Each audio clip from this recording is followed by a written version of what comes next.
Voilà, alors je vois Arthur qui a son anniversaire ce samedi, c'est son cadeau d'anniversaire. Comment c'est de piloter un gros avion comme ça? Bah, c'est très bien, c'est très réaliste aussi. Et on se rend compte comment ça marche un avion. Là, on est au-dessus de la chaîne des Vosges, hein. Voici le pilote instructeur. Est-ce que c'est réel pour vous qui êtes un vrai pilote? Pour moi, pilote professionnel, oui, je peux faire tout ce que je veux en termes d'entraînement. Et pour le grand public, c'est également un super outil parce qu'on a un visuel qui est très crédible et très réaliste. Est-ce qu'on peut simuler tout ce qui se passe réellement dans un avion? Quasiment 95% des systèmes sont reproduits. Comment on va gérer notre trajectoire, comment on va gérer les problèmes avec les autres avions, avec la météo, avec le contrôle. Tout ça, on peut effectivement le retranscrire dans le cadre d'une séance avec du grand public.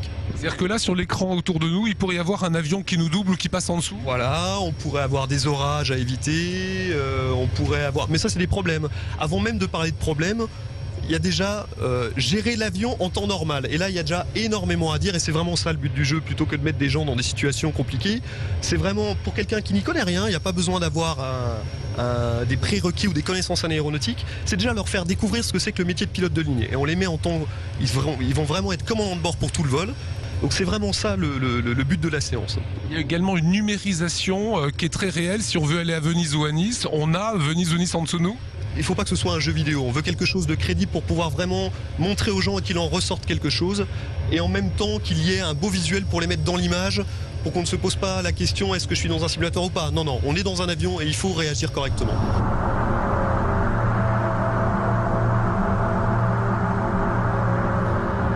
Eh bien voilà, on vient de se reposer à Strasbourg après un petit vol Bâle. Strasbourg, c'est assez impressionnant. Ça fait 3 semaines que ce simulateur de vol est installé à l'aéroport d'Ensheim. On est avec Gilles Grégoire, c'est vous le responsable du centre. Drôle d'idée que ce Fly Adventure. Comment ça s'est fait cette histoire? Comment ce simulateur est arrivé ici en Alsace? L'idée, c'est vraiment que monsieur et madame tout le monde se glisse dans la peau du commandant de bord et puisse vivre une expérience aux commandes d'un avion de ligne. On va pouvoir voler aux 4 coins de la planète et vivre une expérience aux commandes de la machine. Alors vous proposez des packs vol, on choisit sa destination et on ressent toutes les sensations d'un véritable vol? Alors on va pouvoir choisir dans des scénarios qui sont préétablis et on ressent véritablement les sensations en vol. Lorsqu'on se met, vous l'avez vu, lorsqu'on se met en virage, on a véritablement l'impression que la machine vire complètement. Voilà, et pourtant la machine ne bouge pas, mais c'est simplement le regard... C'est le visuel en fait à 220 degrés qui permet une immersion totale dans l'écran, dans l'image. Alors on sait, Gilles, qu'il y a des gens qui ont très peur en avion. Est-ce que ça peut être un outil pour soigner cette phobie? Alors c'est un outil vraiment formidable pour cela, quoi. À partir du mois de septembre, on va mettre en place ce qu'on appelle des stages anti-stress aéronautique, où là il y aura 2 phases. Une phase en salle où on va démystifier en fait l'avion, répondre aux questions oxygènes sur l'avion et le voyage aérien, et une phase plus pratique dans le simulateur où là les personnes pourront apprécier le travail en équipage. On peut simuler en fait pratiquement toutes les conditions météo que l'on peut rencontrer dans la vie réelle.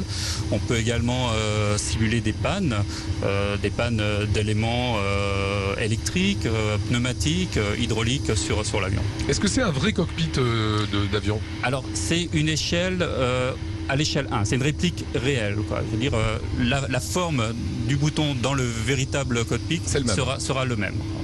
Donc les gaz, la remise des gaz. Exactement. On est vraiment dans un environnement conforme au Boeing 777. Le vol dure environ une demi-heure. C'est quel coût? Alors, entre une demi-heure jusqu'à 3 heures. L'offre phare est à peu près c'est 1 heure en poste. Donc, on ne compte pas la partie briefing et on est à 199 €. Voilà, et il n'y a pas l'hôtesse de l'air. On n'a pas l'hôtesse de l'air. Voilà, merci. Mais on a des pilotes instructeurs. Voilà, c'est très sympa, hein. C'est vraiment à voir. Vous avez vu ces images comme ça, ça donne parfois presque le tournis alors que l'avion ne bouge évidemment strictement pas.